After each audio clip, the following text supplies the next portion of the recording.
What's up YouTube, it's SoCal Flyer, and today's tutorial is going to be about starting up your plane in Microsoft Flight Simulator in the most realistic way possible. So before we begin, I just want to say that although I am a real-world pilot and this procedure is exactly the one I would follow in the real world, if your certified flight instructor tells you something different, you should definitely listen to them instead. It's also worth noting that even though this procedure is specific to the Cessna 172, a lot of the parts of the procedure can be mimicked and used in any other light single-engine aircraft that you want to fly in the sim. Now with that out of the way, let's get started.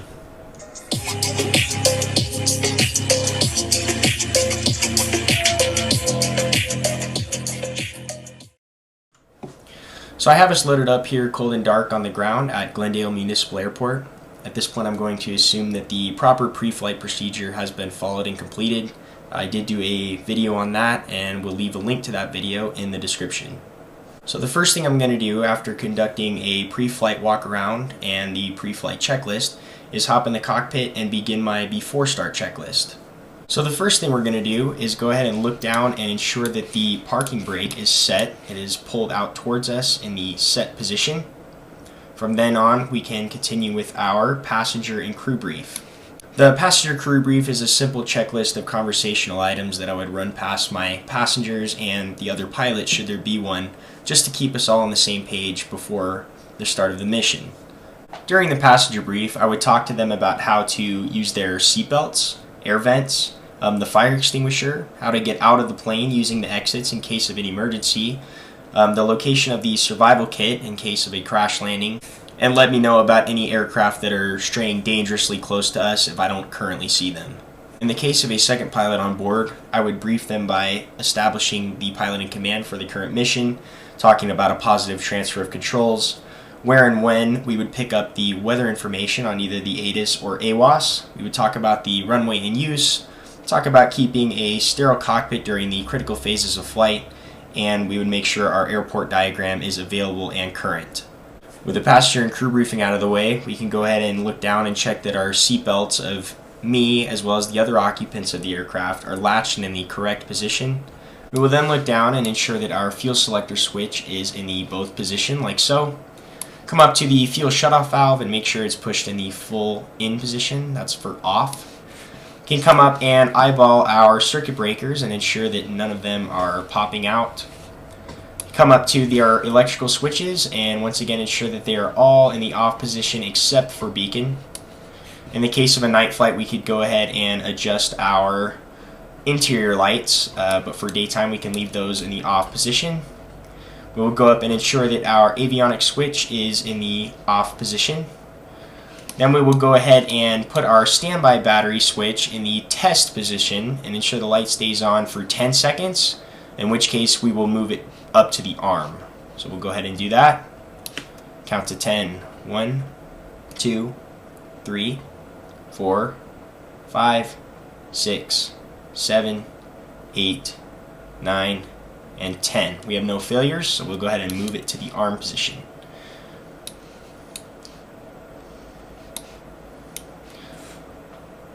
Once the standby battery switch is in the arm position, we will give it a good 20 to 30 seconds to fire up. Once our primary flight display has loaded in completely, we will go ahead and scan our engine instruments and ensure that none of them are indicating except for oil pressure. We'll then go down to our electrical readings and ensure that our volts under the essential bus is reading at about 24, as well as that our battery under the standby indication is negative. That's showing that our battery is discharging. Once we've done that, we can come over and ensure that the standby battery annunciator is illuminated in the annunciator section. And after that, our before start checklist is complete. For our engine start checklist, we will ensure that the prop area is clear. Go ahead and turn on our master battery switch,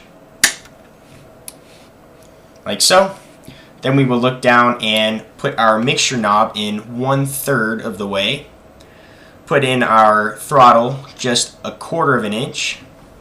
And then ensure that our magneto switch on the left is turned to the both position. Now, to start the engine, I'm going to keep one hand on the red mixture knob, as well as the other hand on the magneto switch on the left. Now when I go to start the engine, I'm going to turn the magneto switch and hold it on the start position and wait for the engine to turn over. Once the engine fires up, I'm going to slowly put the mixture to full rich and then let go, and I will move the start switch back to both. So let's do that now. I will yell clear prop, mixture to full rich, and release the starter switch to both. Just like that. After a successful startup, I will go ahead and increase my throttle to 1000 RPM and leave it there. The reason I leave it at 1000 RPM instead of just at idle while we're sitting here is for proper engine cooling and to reduce the chance of the spark plugs fouling. Once we are established at 1000 RPM, we can go ahead and scan the engine instruments and ensure that our oil pressure is rising towards the green or is in the green. Like so, we can see it there right at the bottom. We will also scan the rest of the instruments and make sure that none of them are enunciating or flashing red. We will then look down at our electrical panel and ensure that both our essential bus and our master bus are indicating 28 volts, and that down at the batteries our amps are at a positive because now the alternator is charging the battery. Just like so, we lost that negative number. Then we can go ahead and look and ensure that we don't have any outstanding enunciators on the right side. Once that has been verified, we can say that our engine start checklist is complete. From this point forward, we could go ahead and conduct our before taxi checklist and head on out to the runway.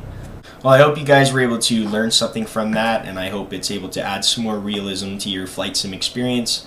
Like I said, that's the exact same checklist that I use in the real world. As always, if you have any questions or comments about something I did, feel free to let me know. Otherwise, thanks for watching and fly safe.